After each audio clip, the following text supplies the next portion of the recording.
Bonjour à tous. Alors la dernière fois je vous ai fait une petite vidéo pour vous présenter la différence entre un aérographe à petit budget et un aérographe à un budget plus conséquent. Et quand je vous ai parlé des aérographes à petit budget, je n'ai cessé de vous dire que si on était rigoureux sur l'entretien, si on était rigoureux sur le nettoyage, ces aérographes pouvaient durer. Donc je me dis que la vidéo suivante logique, c'est de vous montrer comment moi, je nettoie et entretiens mes aérographes au fil du temps. Alors, pour faire simple, on va dire qu'il y a trois types de nettoyage au niveau de l'aérographe. Le nettoyage rapide entre deux peintures, c'est-à-dire qu'on travaille et on va changer la peinture dans son aérographe pour faire les différents éléments que l'on doit peindre. On a le nettoyage de fin de séance, donc on a fini de faire ce qu'on avait prévu de peindre, et là on nettoie l'aérographe avant de le ranger dans sa boîte en vue d'une prochaine séance. Et on a le gros nettoyage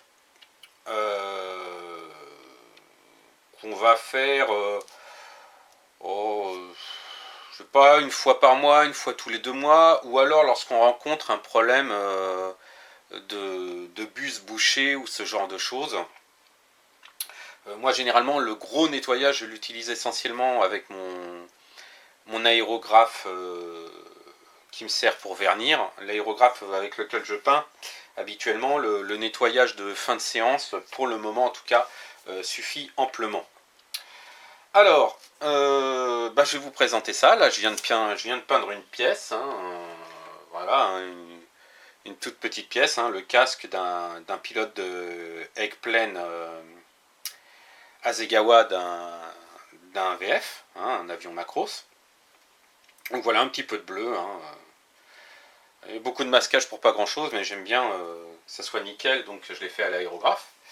Donc mon aérographe est plein de peinture bleue. Alors, ce qu'il vous faut pour nettoyer vos aérographes. Alors, le nettoyage rapide, comme le nettoyage de fin de séance, commence de la même manière. Donc, il vous faut un pinceau pour nettoyer le godet, un récipient pour verser l'excédent de peinture, dans le cas où c'est un mélange de peinture, c'est le cas là, donc je ne peux pas le remettre dans un pot, ce sont deux bleus différents. Sinon, généralement, moi, la peinture qui n'est pas utilisée dans le godet, comme je travaille en petite quantité, je la remets dans le pot de peinture directement pour ne pas avoir de perte. Du sopalin, du papier essuie-tout ou même du papier toilette. Et de quoi nettoyer l'aérographe. Alors, suivant ce que vous utilisez comme peinture, bien entendu, ça ne se nettoie pas de la même manière. Enfin, pas avec les mêmes produits. Le principe de nettoyage est le même, mais pas avec les mêmes produits. Moi, je peins à l'acrylique. Donc, plutôt qu'utiliser les produits nettoyage spécifiques acrylique pour aérographe qui doivent coûter, j'ai même pas regardé, je vais dire au hasard, mais on va dire 8, 10 ou 15 euros la bouteille. Moi, j'utilise de l'alcool ménager ou de l'alcool à brûler pour le nettoyage de l'aérographe, pas pour peindre. Mais j'utilise de l'alcool ménager, là par contre, que ce soit pour diluer mes peintures ou pour nettoyer l'aérographe. Voilà, une grande bouteille comme ça vaut 3-4 euros et ça dure un bon moment. Bon, pour des facilités de stockage et d'utilisation, j'en mets dans un petit pot. Alors, entre deux couleurs.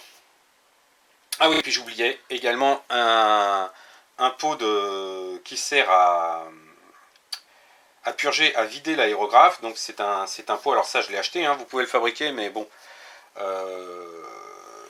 vu les émanations et les vapeurs de solvants de nos peintures et des aérographes et de l'alcool ménager que j'utilise pour diluer, je préfère utiliser un pot parfaitement hermétique. Donc ça se présente ici, il y a un petit caoutchouc, on insère l'aérographe à l'intérieur, c'est bien fermé. Ici, vous avez un filtre, donc avec du coton et qui va filtrer une partie, alors je dis bien une partie des solvants. Étant donné que la lampe est juste au-dessus, peut-être que vous verrez les vapeurs s'échapper. Donc toujours travailler, moi la fenêtre est entrouverte derrière habituellement. Là elle l'est pas parce que sinon j'ai du son, enfin on entend la rue. Donc pour la vidéo c'est pas super, mais normalement on travaille avec un masque. Alors pas les masques anti-poussière ou les masques qu'on distribue actuellement pour le Covid. Non, ce sont des masques avec des cartouches de charbon actif. Ça filtre les solvants. Donc normalement il faut s'équiper avec ça lorsqu'on pratique l'aérographe. Je ferai peut-être un sujet sur la pratique de l'aérographe, mais malheureusement je considère que je ne maîtrise pas assez pour vous apprendre beaucoup de choses, mais peut-être que j'aborderai le sujet. Donc première chose à faire, on pousse un peu la pression de son aérographe et on va vider l'excédent de peinture dans le récupérateur. Voilà. Ensuite,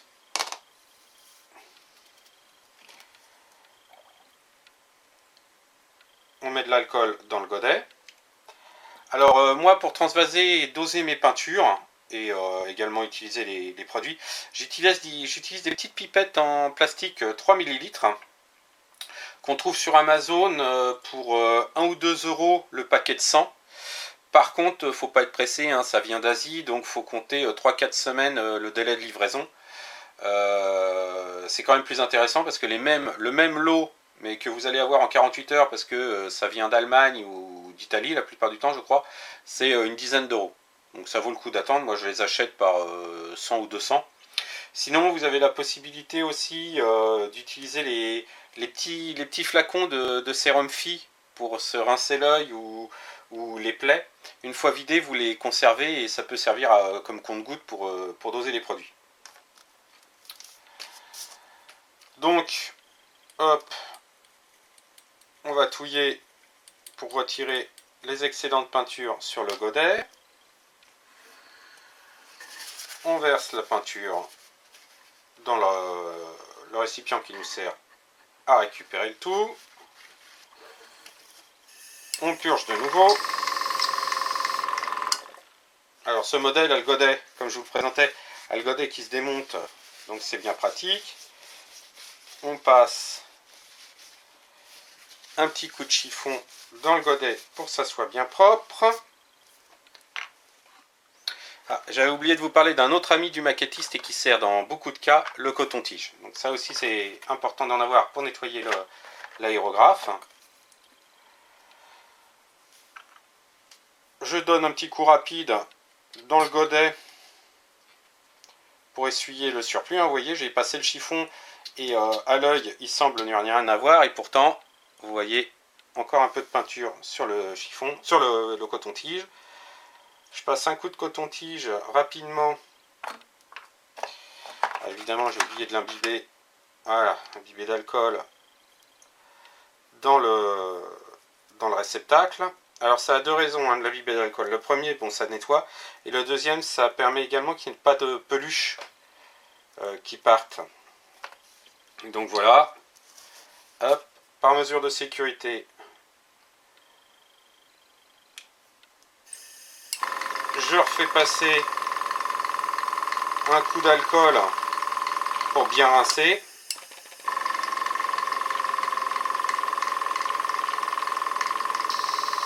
Voilà, j'oublie pas de régler la pression de mon aérographe.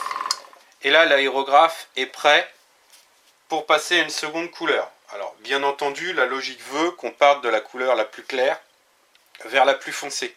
Si malheureusement, pour des raisons pratiques, hein, vous êtes obligé de repasser sur une couleur claire, là, faut nettoyer un peu plus en profondeur, notamment en nettoyant un peu la buse ou même faire un nettoyage de fin de séance qu'on va faire là. Donc le nettoyage que j'ai fait là, lorsqu'on passe de couleur claire à couleur foncée dans une même séance, ça suffit. Seul cas particulier, les peintures métalliques. Là par contre, même entre deux couleurs, il faut faire un nettoyage de fin de séance, parce que malheureusement les peintures métalliques, même bien diluées, hein, en gros mes dilutions c'est 50-50, sur de la peinture métallique, on atteint du 80-20, hein, 20% de diluant pour 80% de diluant pardon, pour 20% de peinture, et ça arrive quand même à encrasser ma buse et limite à la boucher. Donc là, on est obligé de faire un nettoyage de fin de séance à chaque fois, mais bon, c'est rare que j'enchaîne plusieurs peintures différentes parce que je fais du métal. Bon, donc imaginons maintenant que j'ai fini cette fois-ci ma séance. Donc le nettoyage de fin de séance commence exactement de la même manière, c'est à savoir je nettoie le godet, donc bien essuyé. J'ai bien purgé mon aérographe. Alors bien entendu, à adapter suivant le modèle de vos aérographes, hein, tous ne se démontent pas de la même manière. Rappelez-vous l'aérographe que je vous ai présenté à 20 €, je vous renvoie vers ma vidéo sur les différents types d'aérographes. Le démontage du nez de buse et de la buse est totalement différent de ce modèle-là. Donc on ne peut pas le démonter exactement de la même manière, le nettoyage n'est pas exact. Le principe d'un nettoyage est le même, mais les étapes, pour démonter la buse, vous aurez besoin d'une clé pour dévisser la buse, alors que là, il suffit de dévisser le nez de buse et tout part, la buse et le nez de buse. Donc on met de côté. Ensuite, je vais sortir mon aiguille par le devant pour éviter de... Alors oui, évidemment, j'ai oublié de dévisser ce qui tient l'aiguille. Alors, je vais sortir l'aiguille de mon aérographe vers l'avant pour éviter, s'il y a des dépôts de peinture sur l'aiguille, de les remonter dans le corps de l'aérographe.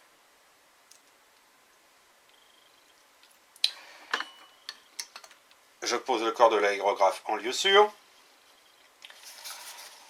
Ensuite, je vais prendre un sopalin que je vais imbiber d'alcool.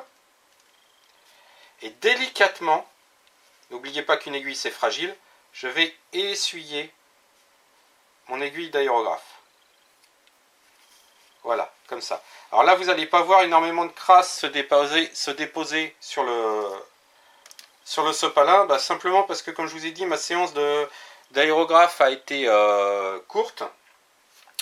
Et en plus, juste avant, là, on a fait un nettoyage rapide dans l'éventualité d'un passage à une autre couleur. Donc ça agit, ça nettoie quand même l'aiguille. Ça ne nettoie pas parfaitement, mais ça la nettoie bien. Mais quand on a passé plusieurs couleurs et autres, croyez-moi, lorsqu'on essuie l'aiguille, on voit bien le dépôt. Donc délicatement, vous voyez, je fais que pincer l'aiguille, hein, je ne serre pas. Il est bien imbibé d'alcool, et j'essuie l'aiguille. Ensuite, je la pose en lieu sûr. Ça reste un élément fragile. Je démonte le nez de mon aérographe. Je prends un petit coton-tige que j'imbibe d'alcool et je vais nettoyer juste en frottant le nez de mon aérographe. Et vous voyez, alors, je ne sais pas si vous voyez bien l'écran, mais voilà, le coton-tige était neuf, hein, et là il est tout bleu. Je passe le côté sec ensuite, pour bien être sûr que tout est propre. Pareil, hop. La même chose dans la partie qui se vise directement sur l'aérographe. Voilà, vite fait. Et également, rapidement, sans chercher à rentrer, hein, juste sur le bord là, la buse. Donc à faire beaucoup plus délicatement et beaucoup plus prudemment avec les buses des aérographes en trait de gamme, hein, comme je vous ai montré. La buse est beaucoup plus petite et beaucoup plus fragile. Bien. Donc dans 90% des cas, là, votre aérographe est quasiment propre. Il peut arriver que vous ayez des dépôts qui soient coincés dans la buse. Alors dans ce cas-là, deux solutions. Soit vous utilisez votre aiguille. Mais alors là, ça c'est une solution que j'aime pas du tout parce que c'est très risqué. Vous la trempez dans l'alcool et ensuite vous allez la mettre dans la buse et frotter légèrement les parois pour essayer de faire remonter les impuretés qui seraient coincées dans la buse. Très risqué parce qu'on peut tordre le bout de l'aiguille. Donc, bon, il y en a qui le font, moi je ne le conseille pas. Deuxième solution, vous possédez une aiguille d'un aérographe entrée de gamme, de même taille, donc ça c'est une 0,2. Et c'est cette aiguille-là que vous allez utiliser. Alors délicatement, attention à tout ce que je vous dis, c'est à faire délicatement. Hein. Donc on trempe dans l'alcool et on va frotter les parois de la buse. Alors c'est un peu mieux, mais là par contre, ça c'est des aiguilles qui ne sont pas super bien usinées. Donc quand même faire attention à ne pas abîmer l'extrémité de la buse de l'aérographe. Et le dernier outil qu'on peut utiliser, alors ça se présente comme ça, c'est une aiguille qui est faite pour nettoyer les buses d'aérographe. Alors je ne sais pas si vous allez bien voir, attendez on va essayer de zoomer, ah voilà, alors je ne sais pas si vous allez bien voir, mais cette aiguille, elle n'est pas pointue comme une aiguille classique. Vous avez un côté arrondi et un autre côté plat. Et donc l'avantage, c'est que vous pouvez insérer votre aiguille dans la buse, donc toujours délicatement, et tourner, et doucement, vous allez pouvoir racler le bord de la buse, et après en poussant, faire sortir les impuretés par l'extérieur de la buse. Bien sûr, toujours, hein, vous trempez cette extrémité dans l'alcool. Voilà. Donc ça, je l'ai eu dans un lot avec sur Amazon. Alors j'aime pas trop faire de pub, mais bon, faut reconnaître qu'on trouve quand même pas mal de choses. Donc dans un lot avec mon pot qui sert à purger l'aérographe. Donc là, vous avez nettoyé vos éléments. Alors vous pouvez faire un autre petit nettoyage aussi. Vous reprenez votre sopalin qui a servi à nettoyer l'aiguille. Vous le mouillez avec l'alcool. Vous prenez votre aiguille que vous imbibez d'alcool. Vous prenez votre aérographe et vous faites rentrer l'aiguille par le devant, juste à l'extérieur, et vous frottez un petit peu. Pas trop, hein, toujours sans forcer. Et vous ressortez l'aiguille par l'arrière. Et vous essuyez. Le but du jeu, cette fois, c'est bien de nettoyer tous les éventuels dépôts de peinture qu'il peut y avoir dans le corps de l'aérographe. Bon là, évidemment, hein, je vous ai dit, j'ai nettoyé mon aérographe hier, et là, j'ai quasiment pas fait de peinture. Hein, donc, c'est pas flagrant pour vous sur le chiffon. Donc, une fois que ça c'est fait, donc on regarde quand même si l'aérographe est bien propre. Hein, le corps de l'aérographe, là, voilà, je passe un petit coup rapide. Voilà. Et on va remonter l'aérographe.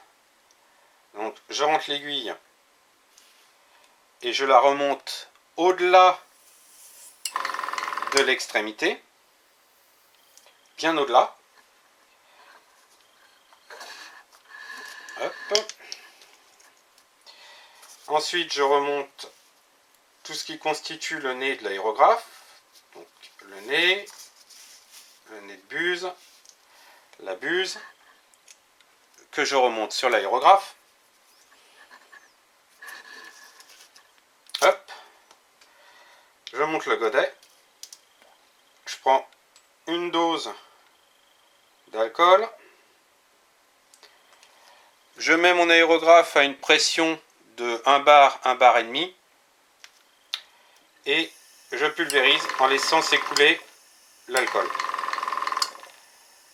Voilà. Arrivé à peu près à la moitié, là c'est juste histoire de rincer, hein, nettoyer. Arrivé à peu près à la moitié, je replace mon aiguille à sa position normale, c'est-à-dire embutée. Je remonte l'aérographe. Et je termine de rincer.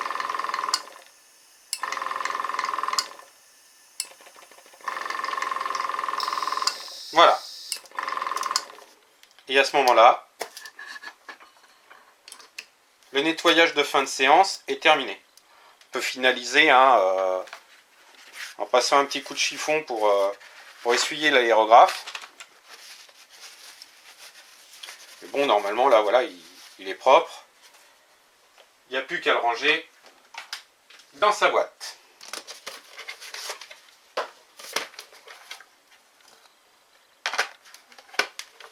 Et voilà. Maintenant, je vais vous parler du gros nettoyage.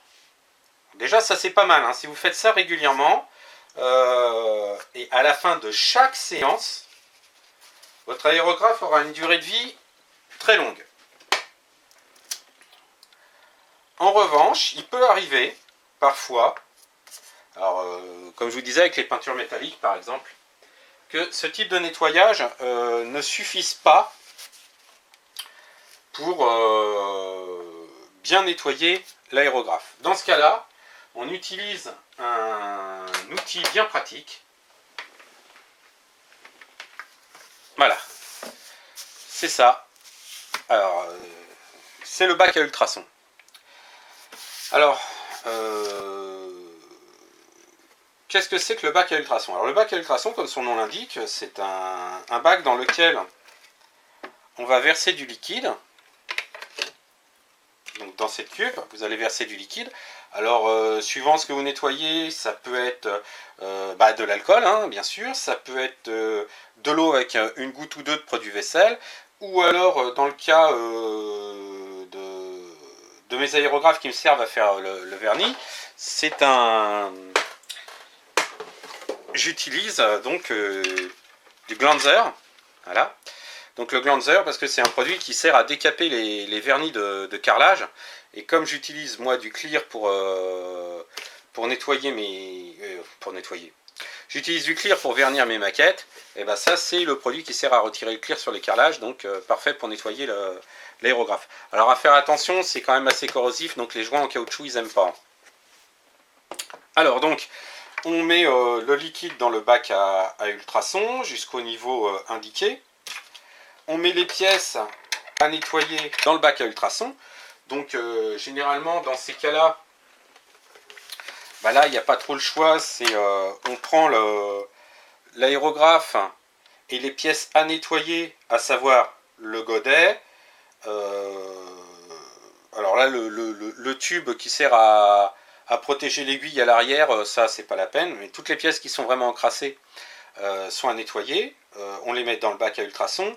On peut, histoire d'économiser du produit, utiliser un petit récipient, typiquement comme ceux que j'utilise là. Hein. Vous prenez votre... alors attendez, voilà. Vous prenez votre récipient rempli d'alcool, vous le mettez dans le bac à ultrasons, vous mettez la buse de votre aérographe dans ce petit bac. Donc là, dans ce petit récipient qui contient le produit actif, de l'alcool, du glanzer ou de l'alcool ou du produit vaisselle, vous remplissez le reste du bac avec de l'eau. Alors parce que le principe c'est que le bac va vibrer d'une certaine manière, qui va produire des ultrasons, et c'est cette vibration des ultrasons sur votre pièce qui vont le faire entrer en résonance, si je peux dire, et qui va faire décoller les particules et la crasse de votre pièce. Donc si vous mettez juste votre récipient comme ça et qu'il n'y a pas de liquide pour conduire les ultrasons, ça ne marchera pas. Donc en effet, ça c'est juste pour déjà pas perdre la pièce dans le grand bac, et ensuite économiser du produit, le reste on met de l'eau. Et vous avez donc à l'avant différents programmes de durée, alors suivant ce que vous voulez faire. Moi j'ai 1, 2, 4 et 7 minutes sur ce bac à ultrasons, et ça suffit largement. Alors le bac à ultrasons avec du décapant, c'est très pratique aussi. Enfin avec du décapant, avec du glanzer, ça m'a déjà servi, ou de l'alcool, ça m'a déjà servi pour nettoyer les anciens pots de peinture, et également décaper des pièces de maquette, retirer des peintures de pièces de maquette. Après, il n'y a plus qu'à laisser sécher et rincer votre aérographe et le laisser sécher. Donc ça, je l'utilise vraiment plus rarement. Hein. Sur l'aérographe que j'utilise quotidiennement, ça, je ne l'ai jamais utilisé. Il me sert surtout sur l'aérographe que j'encrasse le plus, à savoir l'aérographe pour le vernis. Voilà. Donc, comme je vous avais dit, un petit tuto rapide sur le nettoyage des aérographes. J'espère que ça vous a intéressé, que ça a répondu à certaines de vos interrogations. Si vous avez des questions, n'hésitez pas à les poser dans la section commentaires, je reste à votre disposition pour y répondre. Sur ce, je vous souhaite une bonne continuation et à la prochaine.